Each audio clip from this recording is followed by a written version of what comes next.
To understand majoritarianism and accommodation better, let us take the case of two countries, Sri Lanka and Belgium. Sri Lanka, with its varied population of 2 crores, is an island country. It has 74% of Sinhala-speaking people who comprise mostly of Buddhists. Out of the remaining population, 18% speak Tamil. This group can be further subdivided into Indian Tamils, who form 5%, and Sri Lankan Tamils, who comprise 13% and are concentrated in the north and east of the country. The Indian Tamils are the descendants of migrant Indian workers who were plantation workers in Sri Lanka. These 18% Tamilians include both Hindus and Muslims. Christians make up the remaining 7% of the population. Sri Lanka used the idea of majoritarianism to handle this cultural diversity. After gaining independence in 1948, the Sinhalese majority attempted to remodel Sri Lanka as a Sinhalese nation-state. In 1956, the Official Language Act, popularly known as the Sinhala Only Act, was enacted. Special policies supporting the Sinhala aspirants for university and government posts were created. Buddhism was made the national religion. These moves augmented a sense of separation in Sri Lankan Tamils, and they felt they were denied political and social equality.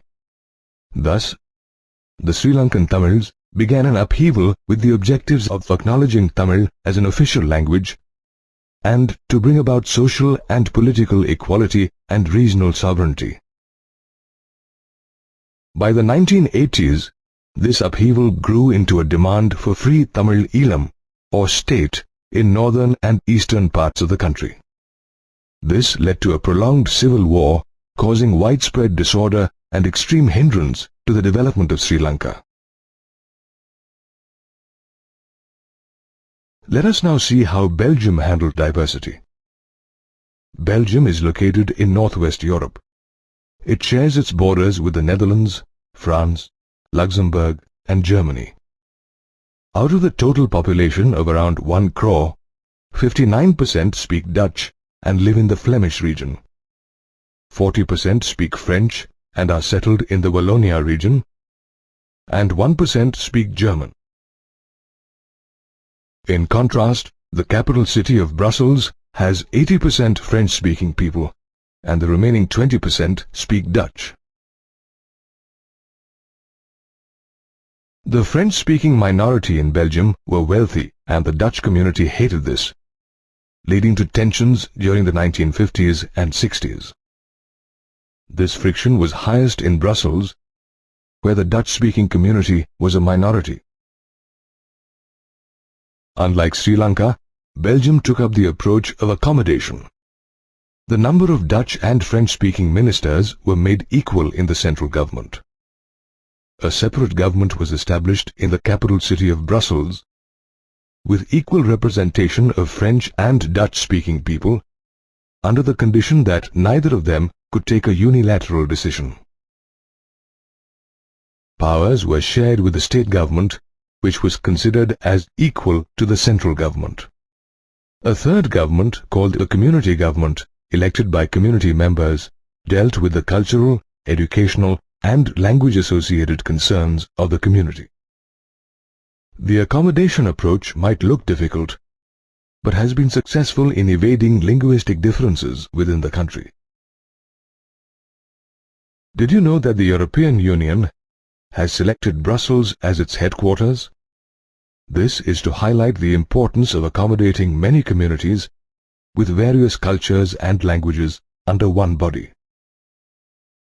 Thus, Belgium gave regard to the feelings of cultural differences, while Sri Lanka forced its domination over the minority class. Belgium ensured stability through its policy of accommodation, while in Sri Lanka, majoritarianism, even today, continues to be a threat to its unity and growth. Power sharing is always desirable as it lessens conflicts, ensures stability and unity, and enhances citizens' participation. There are two major reasons that make power sharing in a democracy desirable. These are prudential and moral. The first reason of power sharing is prudential, where the constancy of political order is increased by reducing the clashes between social groups. For example, as we studied in the earlier module, Belgium prudently applied the policy of accommodation to ensure stability amongst various culture groups. Did you know that the violent crisis that had paralyzed the African country of Zimbabwe in recent years was brought to an end by a prudent power-sharing deal between the president of the country and his political rivals? They formed a coalition to bring an end to the crisis. The second reason is moral, which emphasizes that the very act of power-sharing is valuable. It forms the basis of democracy. In a democracy, power sharing is important not only to those on whom it is exercised, but also to those who exercise it.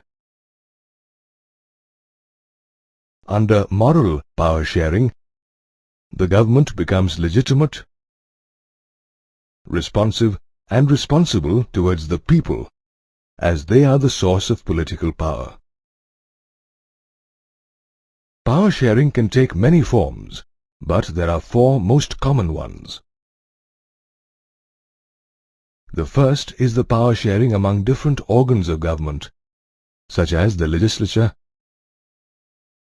executive, and judiciary. This is called the horizontal distribution of power. Each organ, which holds parallel positions, checks the other, resulting in a balance of power among different institutions. This is also called a system of checks and balances. Power sharing in governments can also be at different levels. This can be national, state, or regional government. It can also be a self-governing body like the panchayats in rural areas and municipalities in urban areas. This higher and lower division of power is also called the vertical division of power. Power sharing in India is not limited to the government, but also present among different social groups, including linguistic and religious groups. In our country, many alienated groups are given reservations in the government. Under these reservations, minority and socially weaker sections are accommodated. Women are also represented accordingly. The reserved constituencies in India is an example of this form. Power sharing is also common among political parties, pressure groups, and movements. When a party fails to get a majority in the legislature, different parties come together to form a coalition government and share power. The UPA government elected in 2009, headed by Dr. Manmohan Singh, was a result of a coalition of different political parties. In addition, pressure and interest groups, directly or indirectly, influence the government in the decision-making process. Traders, farmers, and industrial workers also can form special interest groups. They have a share in the power by participating in governmental committees or affecting policies through movements.